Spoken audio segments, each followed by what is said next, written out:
Hey guys, P from Clueless Gamers back to react to Legends of Tomorrow's first ever episode. It is called Pilot Part 1, so I guess there will be a second part for these first two episodes. The first ever episode in the series. I'm really excited for this.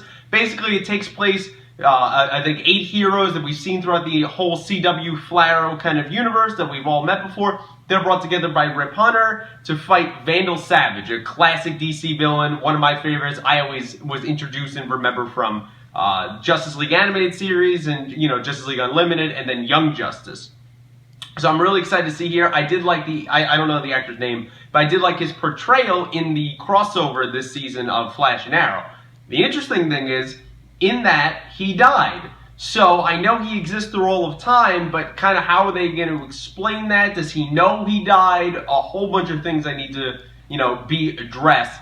Also, I assume this is going to be the episode where Rip brings everyone together and kind of assembles the team Avengers style. So that'll be cool to see. So I'm not expecting crazy stuff in this episode, but I'm expecting really kind of smile moments for me where it's like, wow, we're getting a TV show based around a team. And that, almost Avengers style, or almost Justice League style, that is friggin' awesome. So without further ado, here we go. Or not. Damn, so he just killed the kid. Jesus. This reminds me of the Green Lantern Corps, in a way. Did he just say Gideon? So he has a Gideon too? Yeah, I've done that. What the hell is this Randall guy gotta do? Greatness. I could get behind that. Right, Ray would be the first one to sign up for that. And because if you don't follow me, this is what is in store for your world. There you go, show him a vision, exactly. It's a pretty good speech. I mean, how can you disagree with him, right? It's pretty compelling, I think. Alright, good opening start here to the show. So this is also the shot from the trailer. Okay. Canary would go back to, that's why Katie Cassie's in the episode, so they're all confiding in someone. So that's cool. They had a suit ready? What is this? Where did you get this? Exactly. I have a resourceful friend named Cisco. Ah. He really is the answer to everything. There's some slight discomfort. In very rare instances, there will be some bleeding from the eyeballs. I'm sorry, what? So he's got to be someone that works for Savage, and he's actually hunting Hunter through the timeline. Very interesting. So Savage is aware that Rip Hunter's coming after him. Interesting. Very interesting. Prince Khufu. But how would you recognize them? This day might come. Alright. So an expert on the subject. Why is this stupid station play nothing but reruns? Don't even bother trying to explain. Am I the only one on the Oh ship god, that that believes is you? dumb. I say we... Well, yeah, because she looks the exact same age. Maybe even a little older. Mother. Oh, okay. Oh, alright. Wow, that is different. I was not expecting Mother. Holy shit, man. So through their whole lives, they've actually had an impact on the people that are in it by either having children or maybe affecting certain events. That's very interesting. I wonder how that plays into the timeline. Are they going to explain that? I don't like what's going on here between Leonard and Sarah. Yeah, I wouldn't do that. I got this.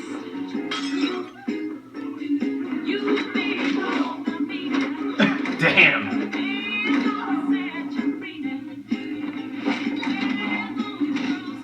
There's Sarah that I missed. Take out the whole bar, girl. Now I can stand for a little help. They just love causing destruction. That's what they came here for. They came here for a bar fight. Let's be honest. Sure. Okay, but I'd be lying. They took the guy, so he's gonna probably die anyway. There's a coming attraction right there.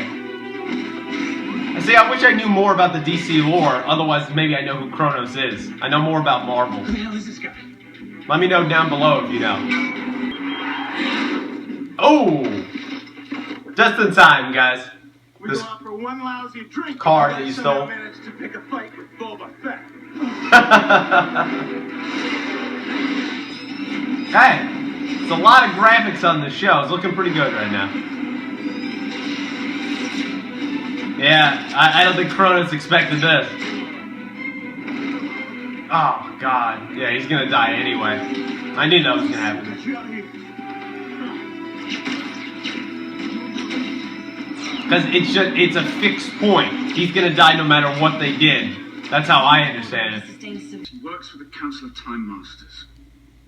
Interesting. So did he go rogue? More employees. I thought you were. He went rogue. As I've expressed, time's not a limit. So, He picked. like the opposite of legends. Right. You don't matter. Wow. One good reason why we... Boy. Jonas. Ah, okay. So there's the connection there. 'Cause I was gonna say, should I know who Jonas is?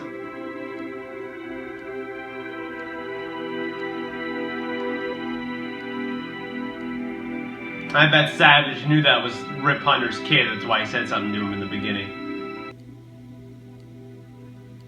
Pretty good, compelling speech. We all need a little time to consider our options. Definitely.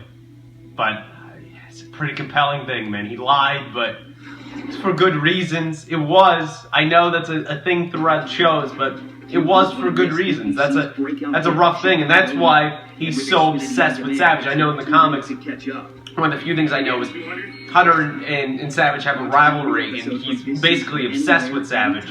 I don't know if he kills his family in comic books, but in this, that's a nice tie. That I was wondering, that family had to mean something to show them at the top, and then that's what they meant there, especially the kid. So, he did say, I gotta go back and watch, he did say something about your father, so I would assume Savage knows who Rip Hunter is, or what organization he worked for. You gotta watch your old son died because of this warped timeline. It'd be weird, especially that she doesn't remember everything.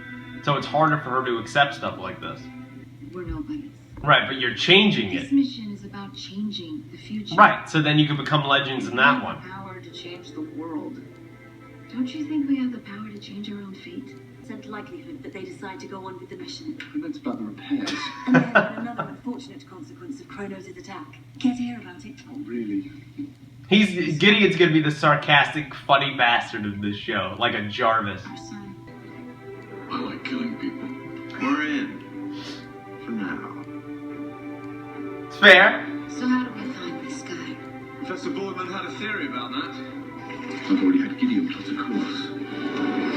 Alright. Hey, that 6% chance worked out.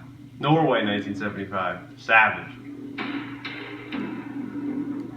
How is he doing these things You unnoticed? know what this is?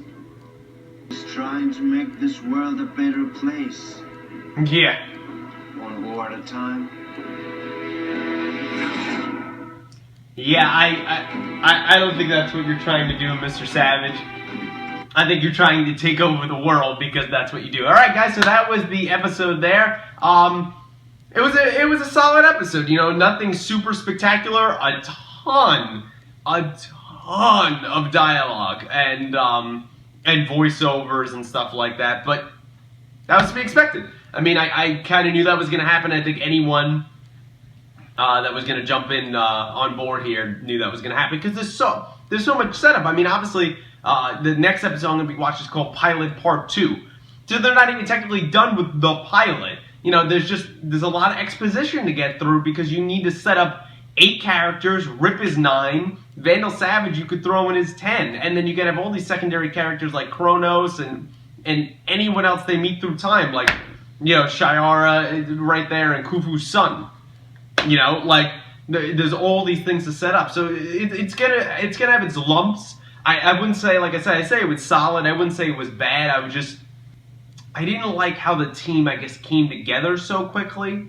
Both times. When he kind of kidnapped them all, that was cool, but a little weird. And I also didn't like how they came together there at the end. Like, I understand that I think they only have 13 episodes or so, and you got to get going here, and that was a lot of exposition already. You can't go more, but you know, I think they did the best they could in wrapping that up, and Jackson make an analogy about a football team and things like that. I think Ray, he has the most compelling story. I mean, he's the one that in Arrow you've seen, and he benefited from that. You see he's been struggling since he's come back to life. He never was really dead. Of his place in the world and what he does and why he wants to matter and why doesn't he matter. And it makes sense that he'd be on board.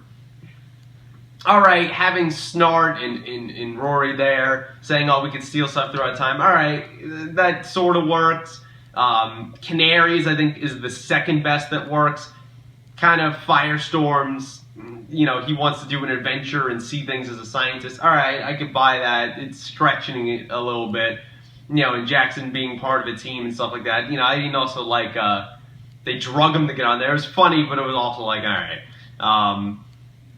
Hawkgirl and Hawkman, I guess that also makes the most sense because they're so tied to Savage. So, and I did like the reveal of Rip, why he's obsessed with him. I had a feeling that the council didn't agree with him, that he went rogue, and he did.